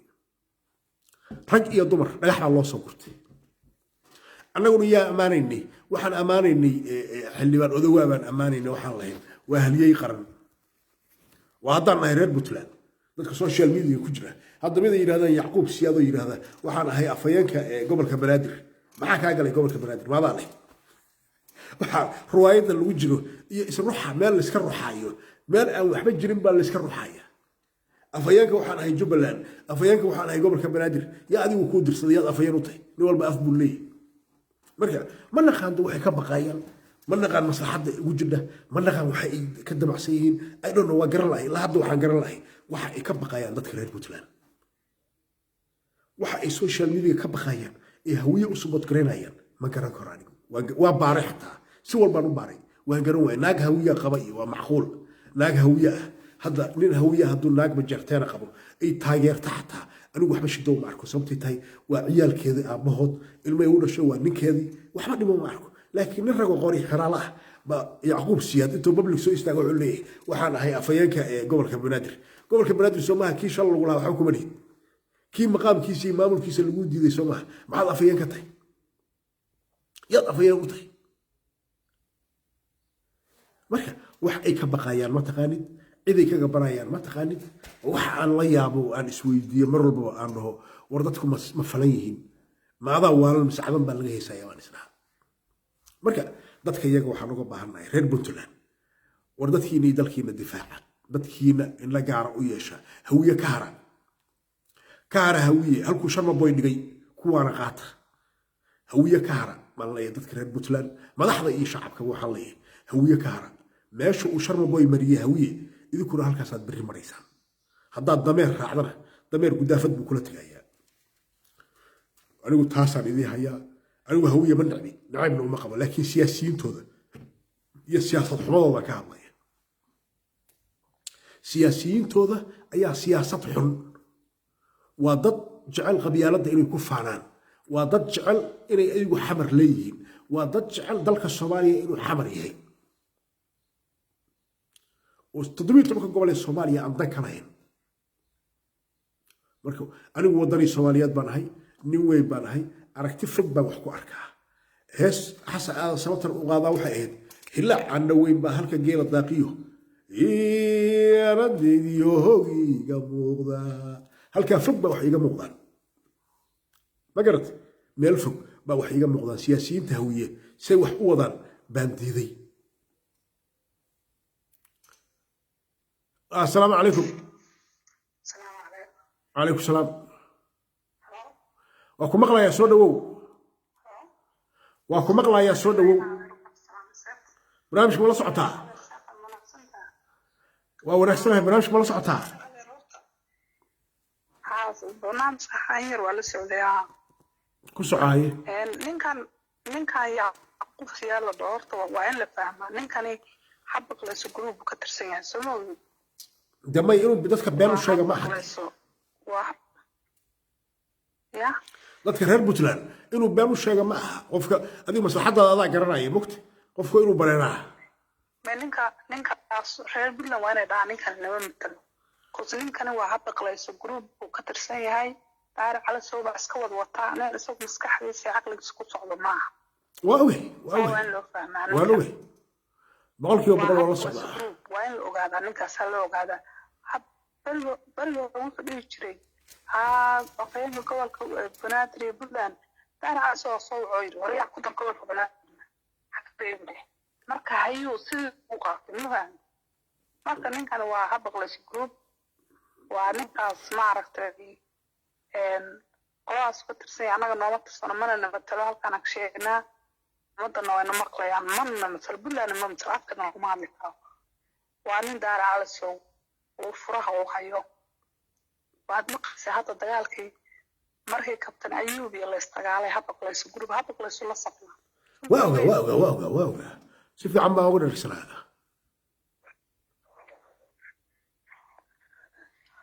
marka in adeernimo tolkii kama janno tago aniga dumaraa dadka iyo qolkii la socda dumarkan tolkooda la socda isagoo nafaga uu tolkiiska haray tiil qawaxta tolka la socda annaga qof kasta tolkiisu la socda marka nin tolkii ka haraya waxa noocaas waayahay waa la qabaana ma dhihi karno waxaan ku tilmaami karanayno anigu kollaba waa la hadlaayo waxaan ku yiri warniyow sidaa iska daayo is hagaaji marka wuxuu yiri dantiida anaa garanaya maya danna ma garanayo waa daar cala soo baa iska wadwatee maa qaasirtu ku hayaa baan u fahmi lahayba adka waa iska noocaas ma fahmi barnaamijka intiisa kale aan u galnay intiisa kale iyo dulmar intiisa kale waxaan ka hadlaynaa heshiiskii ka dhacay kalluunka iyo qaadka la isku bedelanayo dowladda Soomaaliya iyo Itoobiya waan ka hadlaynaa waxaan kaloo ka hadlaynaa ciyaalka Eritrea jiray mahawiye kaliya ahaayeen maxaa gobolada Soomaaliya looga qaylin waayay hooyooyin iyo aabayaal ooyayaan u arki weynay 18 gobol ee Soomaaliya maxaa gobolka Banaadir kaliya looga ooynayaa ma cadaalad darradii dhacdayba ma cadaalad bay ahayd baan ka hadlaynay ina adeer wali baroorta orgeed ka weyn baa loo farmaajo markuu kursiga ku guuleystay maxay dhihi doonaan miyay ooyin doonaan markaas wax la yaabay soo wax la yaabay maxay markii gabdhooda la dhoofinayay maxay u mudaaraad u calacalwa markii gabdhaha la dhoofinayay dumarka la dhoofinayay 500 gabdhood meel lagu sheego ma lahan anigu waataan ka hadlay videoga Facebook oo dhan waa laga xiray Soomaali hadda koor xitaa 500 gabdhood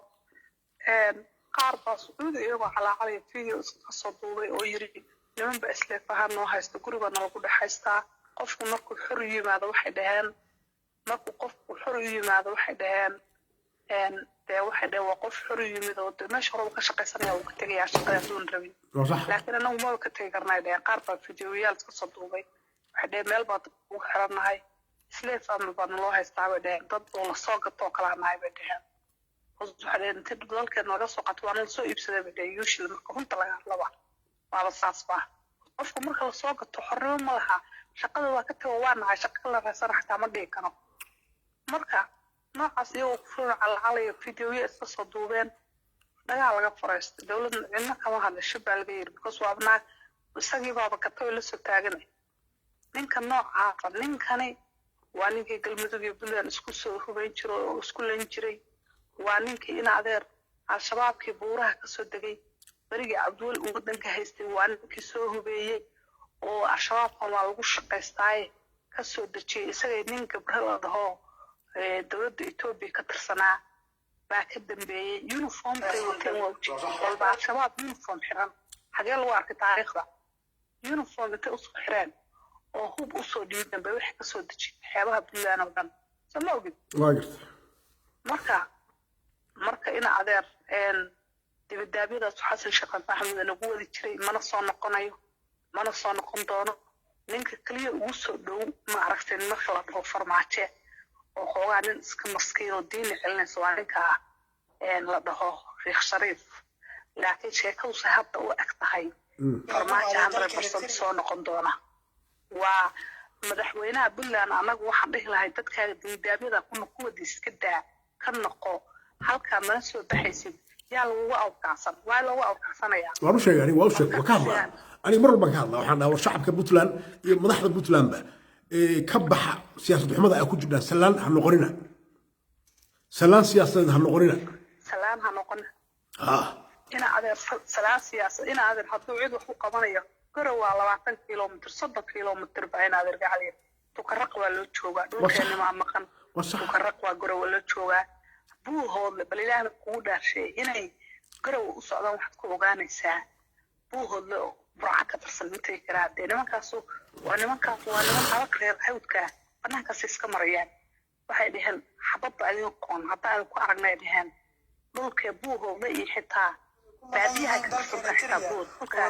miyiga xitaa waa gartay ka waran ciyaalka Eritrea ku maqan ciyaalka Eritrea ku maqan in adeer waa dad loo geeyay markoodii horeba horta ay hebel oo igu dariyo loo geeyay waa iska ogtahay adoo dad ciidan loo qortay laakiin kuwani iyagaaba dirsaday iyaga laftirkooda dirsaday haddana iyagii baa calacalaya waa gartay ka waran qaadka heshiiska laga gaaray wiilasha garow lagu haystay adigu sooma adarag wiilasha garow wiilasha ugu horeysa sooma adarag waxay dhaheen dee kooga ciidanka waana u adkaysaneen meel laga dagaalgalay iyo meel dagaal ka dhacay iyo meel aan tagnay midna ma jirtay dhan sooma adarag labada wiil anaa wareystaan kuri aniga wareystay yar Eritrea joogan wareysto hawiye ah wuxuu anagu dagaal ma aadin laakiin waxaan iska ahayn dad ciyaal camba ah oo gaari wata oo raaxaysto oo xamar jooga tababarkii baan u adkaysan weynadeen buuraan la saaray buuro hadda labada wiilasha garow lagu wareysanayay in aad arga cali taasoo adkaysan waayeen hadalkooda ka dhadhansanaysa tababarka iyo cunno xumo sarreen ma nin baasta cuni jira sarreen cuni kara ma dhibaatay hoosta waxay ka leeyihiin weliba ku wareysanay soladima dhibaatay inay khasbaan bay rabaan markaas waxay leeyihiin maye dee waxa weeyaan waa soo baxnay oo annaga waa iska soo baxnay marka u adkaysan weynayo dee waa ujeedaaba dee waa dad u adkaysan waaya ciidanimadii oo dee fraction jilicsan bay noqdeen oo ka bixi kareen marka ilmo yaryar oo isaga soo carareen marka hadday i doonayaan ha doontaan gabdhahooda sacuudigu gumaysanayo aqalada ku haysto biraha lugaha looga wada xirtay habta kuwaas ha u bannaan baxa kuwa aan ku salaamayaa inaad aad iyo aad baan kuu salaamay aad iyo aad baan kuu salaamay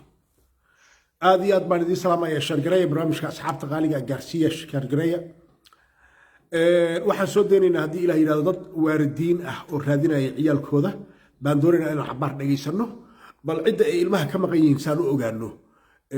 iyay yihiin sidoo kalena waxa ay sheegeen inaysan ku qanacsanayn qaabka ay wax u wadaan odayaasha saxiixay in carruurtooda dibadda loo qaado oo ay la kulmeen balse aysan weli jirin wax cad odayaashu way noo sheegeen in yacni ay ilmihii wareejiyeen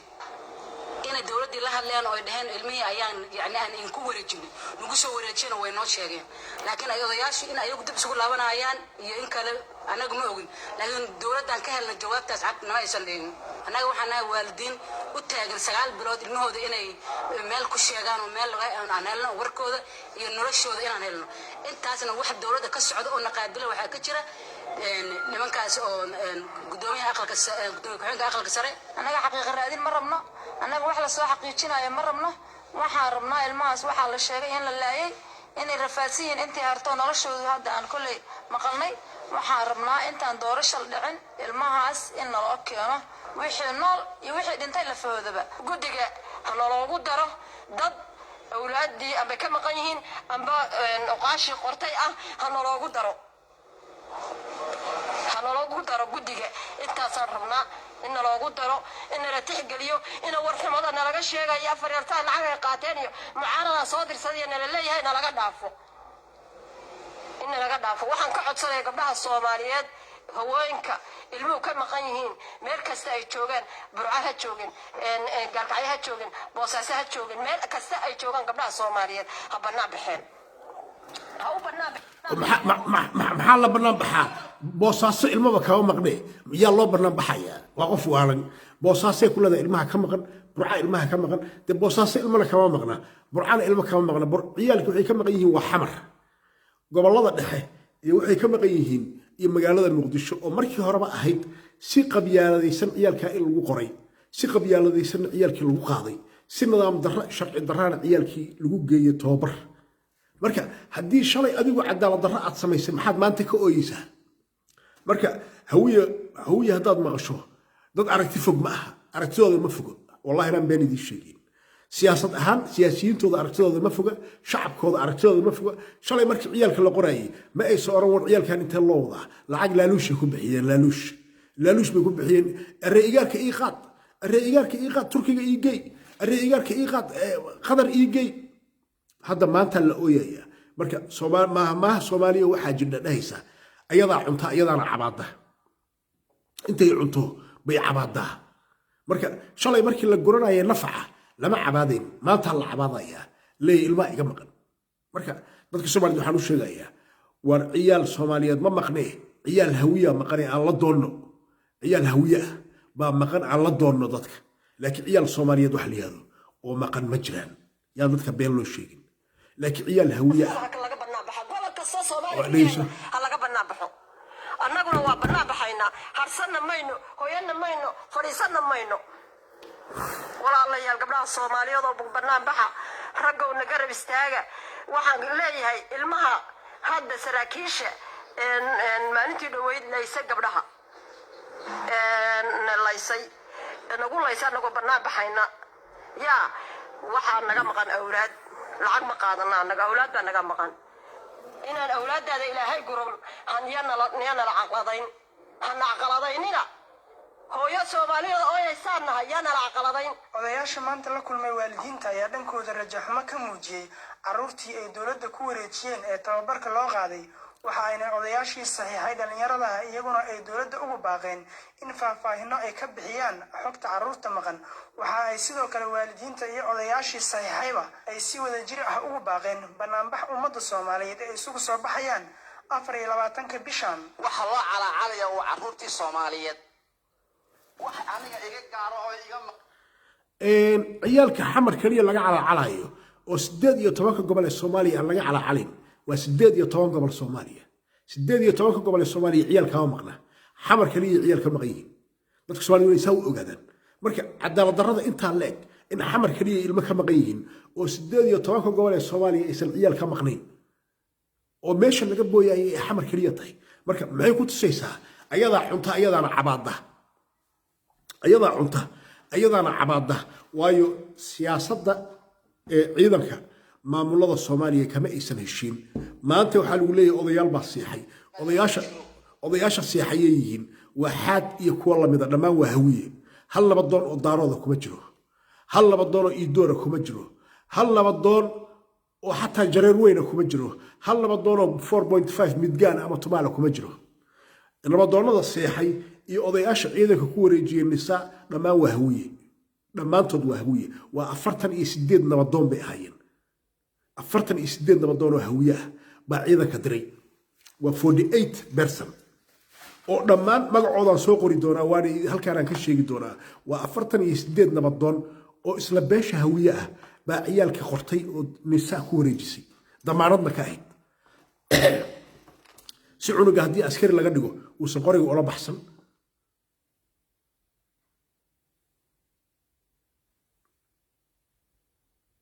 ma garatay marka dadka noocaasa baa maanta ooyaya daa ooyaan anaga waa daawanayna waxba naga magelin laakiin xaqiiqdu waxay tahay in dadka Soomaaliyeed xaqiiqda loo sheego oo runta aan laga gaban runta sida ninka ragga kama dhaxayso war ciyaal hawiya maqan nala doona haday dhahaan wallahi waa la doonayaa laakiin waxaan diidayaa ciyaal Soomaaliyeed baa maqan in laga dhigto jaranjaro ciyaal Soomaaliyeed baa maqan halo Abu Hurayra live baan ku jiraa ma garatay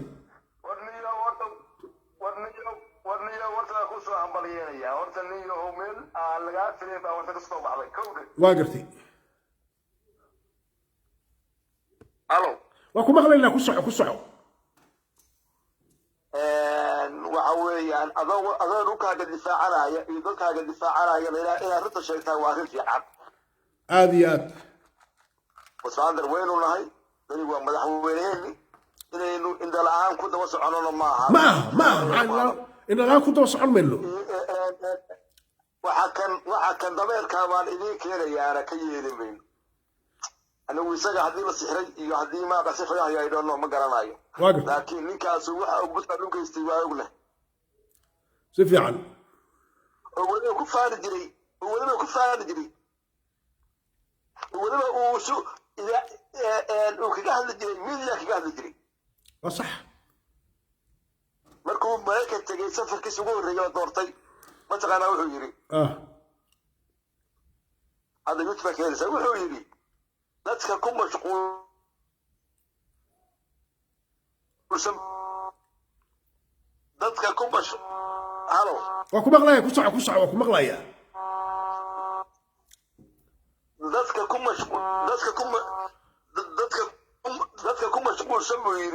dadka ku mashquulsan buu yidhi shalay mashalay baa lay dhacay waa lay kufsaday waa lay dhacay waa lay gaxiyey waa lay barkiyey dadka ku mashquulsan buu yidhi waxaan u sheegaynaa barrida qudo badan baa dhaafaysa waa gartay ya waa gartay odaka mataqaanaa wixii waa lay gaxiyey waa lay dhacay waa lay dilay yani saddexdaas israaciil mataqaanaa waa dadka lagu sameeyey waa inaga waa saxtee ama daaro wada haw ama habonta haw wadu waxa kala saari noocaarta haw halkaas waa khudbadiisa ugu horreeyay uu ka jeediyay maraykanka markuu tegey wuxuu yidhi dadka aad u taqaaniin mooryaan firi dadka aad u taqaaniin mooryaan u taqaaniin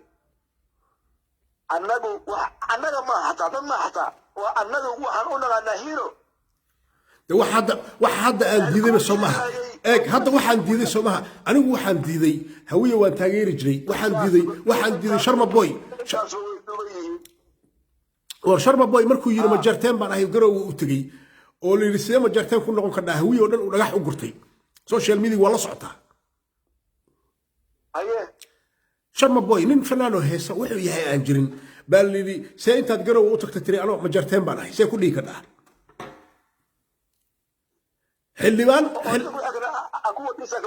xildhibaan hawiye ah oo la yidhaahdo odawaa baa la dhahaa odawaa iyo mahad salad public waxay la taagan yihiin annagoo hawiye ah habar gidir ah baan waxaan taageeraynaa saadiq joon ku taageeraynaa waa xildhibaano soomaaliyeed adigay xildhibaan ku yihiin anigay xildhibaan i yihiin public bay waxay la fadhiyaan qabyaalad ayaguna waxay u yaqaanaan inuu hero yahay mahad salad kulli ha kala reebin sambaloolshe odaga la yidhahdo xaad علي مهدي دنتي كل توتي كل اسكو فكر هل مبدا بي كل قد كم يسين وقبيالد هل مبدا بي كم يسين اوكي بركه انا waxaan noqonay keena qabiilka ka hadla waxa loo yaqaan qabiilista inuu yahay anaga keena qabiilka ka hadla qabiilista loo yaqaan waxa ka hadlayso dhan waxa ma taqaana madaxyawa waxaa ka hadasho xudhan xasaba madaxda waa ogahay aabahood waa ninkaas waan ogahay marka ninkii aabahood ahaa oo ay kasoo sheega qaadanayeen baan ummadda kusoo saaraya annaga haddana ilaahay naga qabto hadduu waxaa nagu wado aad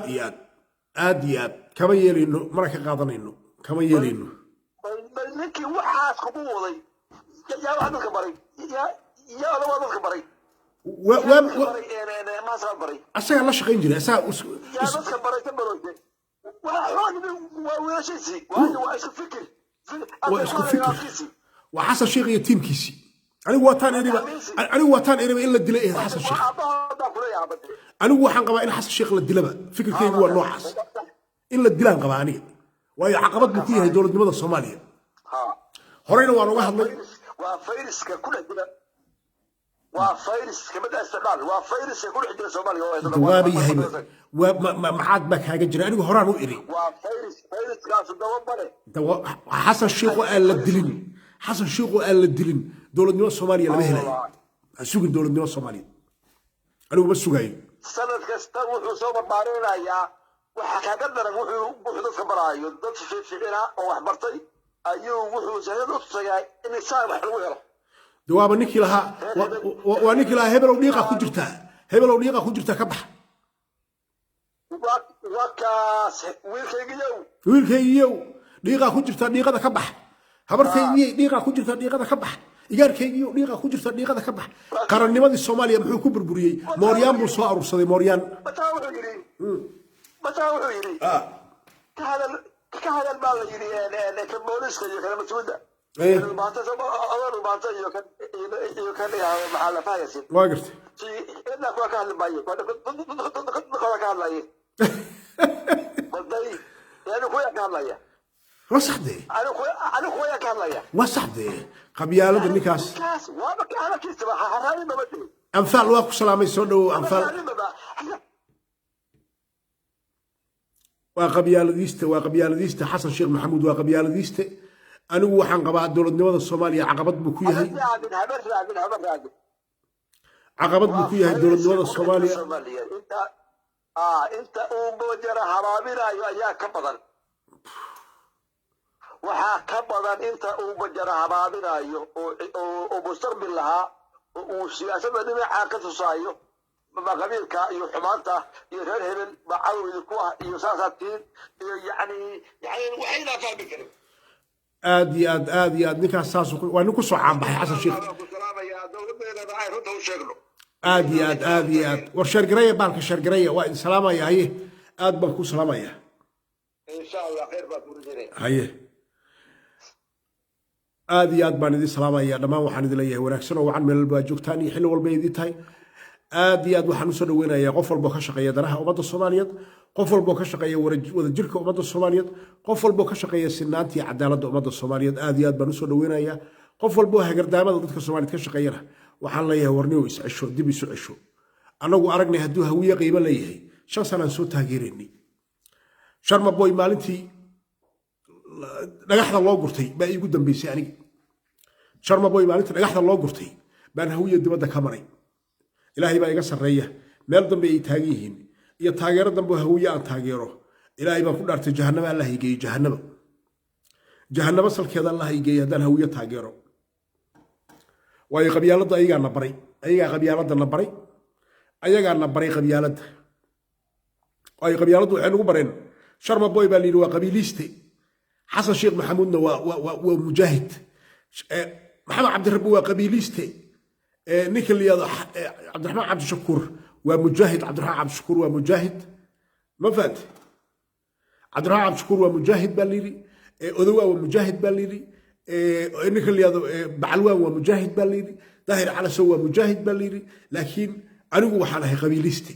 وسيده هويها يغنن هويها ويغنن أنا هي قبيليسته لكن ظاهر على السوء ومجاهد قبيليست معها بعلوان ومجاهد قبيليست معها ومجاهد بيغنن لكن أنا أقول عليه غنان قبيليست أي مركا dadka Soomaaliyeed way ogaadaan sida loo dhigo baa loo akhriyaa sida hawiyaha u dhigaan baan u akhrineynaa waayo ayagu waxay u dhigeen inaan anigu ahay qabyaaladiiste bacalwaan iyo daahir cala sawna ay yihiin hero number 1 inay yihiin marka da waa suweynaa wax hero ah iyo cidda qabyaaladiista ama waa sugeynaa aad baan idin salaamaya waxaan idin leeyahay wanaagsan oo meel walba joogtaan si shargareeya barnaamijka aad baan idin salaamaya meel walba joogtaan waxaan idin leeyahay heesta cusbeed oo sharma boy uu soo saarayna ha iloobina oo daahir cala sow lagu karbaashayo la socda heesta cusub oo daahir cala sow lagu karbaashayo oo la leeyahay waryaa dameera tahay gurigaaga joog ma faad la socda heestaas oo dhuuxa nuxurka ku jira dhuuxa heesta ninka sameeyay waa saaxiibkay cabdiqani baa leeyahay heestaas dhuuxa oo la socda cabdiqani heesta uu sameeyay daahir cala sow lagu karbaashayo iyo tiimkii dameeraha heesta loo qaaday dhageysta sharma way uu qaaday la socda heesta